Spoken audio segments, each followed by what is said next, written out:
नमस्कार, आदाब साथियों। आप सभी का एक बार फिर से मेरे YouTube चैनल में बहुत बहुत स्वागत है। जैसा कि आप सभी जानते हैं कि 1 अक्टूबर से निपुण भारत अभियान के तहत निष्ठा 3.0 FLN कोर्स की शुरुआत हो चुकी है, जिसमें प्रत्येक माह में 2 कोर्सेज को करने हैं। आज के हम इस वीडियो में मॉड्यूल 2 दक्षता आधारित शिक्षा की ओर बढ़ना से संबंधित बीच में आए प्रश्नों का उत्तर देने की कोशिश करेंगे। उससे पहले अगर आपने मेरे चैनल को अभी तक सब्सक्राइब नहीं किया है तो सब्सक्राइब जरूर करें। साथ ही बेल आइकन को दबाना बिल्कुल ना भूलें ताकि आने वाले हर एक वीडियो का आपको नोटिफिकेशन मिल सके। फेसबुक और इंस्टाग्राम के पेज को लाइक करें, ट्विटर पर हमें फॉलो करें। आप इस वीडियो में निष्ठा 3.0 FLN कोर्स का जो दूसरा कोर्स है दक्षता आधारित शिक्षा की ओर बढ़ना, इस कोर्स में आए विभिन्न गतिविधियों के सटीक आंसर देने का आप प्रयास करेंगे। साथ ही इसके पहले मैंने एक और वीडियो बना रखा है जिसमें बुनियादी साक्षरता और संख्या ज्ञान मिशन का परिचय, इसमें आए विभिन्न गतिविधियों यानी कि बीच बीच में जो प्रश्न आते हैं उसका वीडियो मैंने पहले ही बना रखा है। अगर आपने उस वीडियो को नहीं देखा है तो मैं उसका लिंक डिस्क्रिप्शन बॉक्स और आई बटन में डाल दूंगा ताकि आपको उसको खोजने में आसानी हो।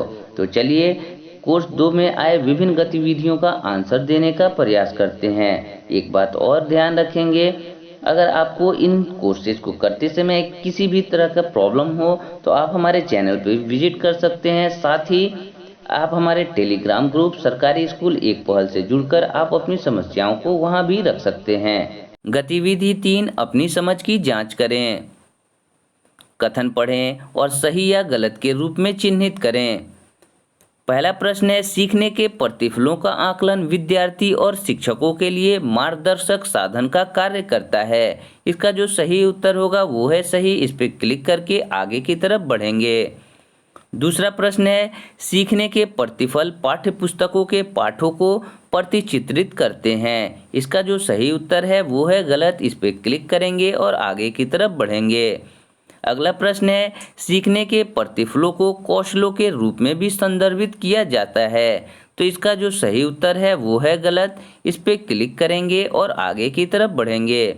अगला प्रश्न है, सीखने के प्रतिफल आधारित योग्यताएं उन्नत और सक्रिय सीखने की प्रक्रियाएं, बेहतर गुणवत्तापूर्ण शिक्षण और अधिक उपयुक्त योग्यताएं प्रदान करती हैं। तो इसका जो सही उत्तर होगा वो है सही। इस पर क्लिक करेंगे और आगे की तरफ बढ़ेंगे।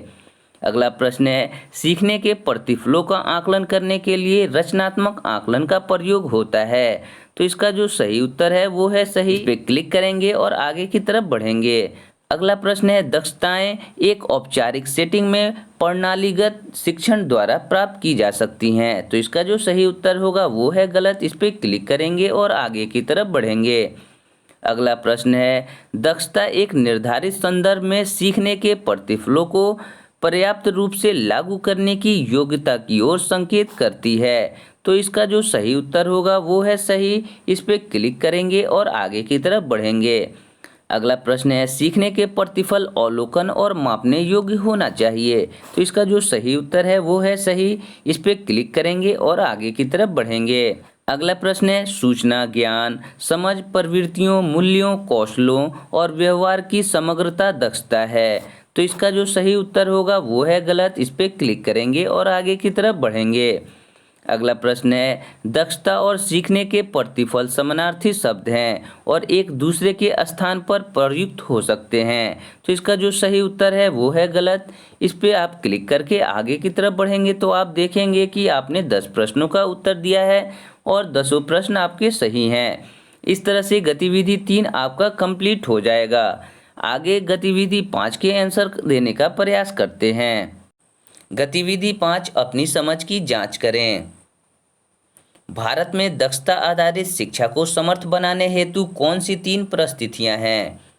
जब RTE एक्ट 2009 में एक स्वाभाविक शिक्षार्थी के रूप में बच्चे द्वारा ज्ञान का सृजन करने की क्षमता को स्वीकार किया गया और सीखने की प्रक्रिया में शिक्षक की भूमिका की परिकल्पना एक सुगमकर्ता के रूप में की गई। सर्व शिक्षा अभियान प्रारंभ करना। RTE एक्ट 2009 के नियम 23(2) के संशोधन में यह अनिवार्य कर दिया गया कि सभी राज्यों के लिए सीखने के प्रतिफल तैयार करने की आवश्यकता है। सीखने के न्यूनतम स्तर विकसित किए गए। एनसीईआरटी ने कक्षा 1 से 8 तक के सभी कक्षाओं और विषयों के लिए सीखने के प्रतिफल विकसित किए। उपयुक्त में से कौन सा कथन सही है? तो इसका जो दूसरा विकल्प पहला, तीसरा और पांचवा है, ये बिल्कुल सही है। इस पे आप क्लिक करके आगे की तरफ बढ़ेंगे तो आप देखेंगे कि आपका ये क्वेश्चन का आंसर बिल्कुल सही है। इस तरह से आपके इस मॉड्यूल में आए विभिन्न गतिविधियों का आंसर कंप्लीट हो गया।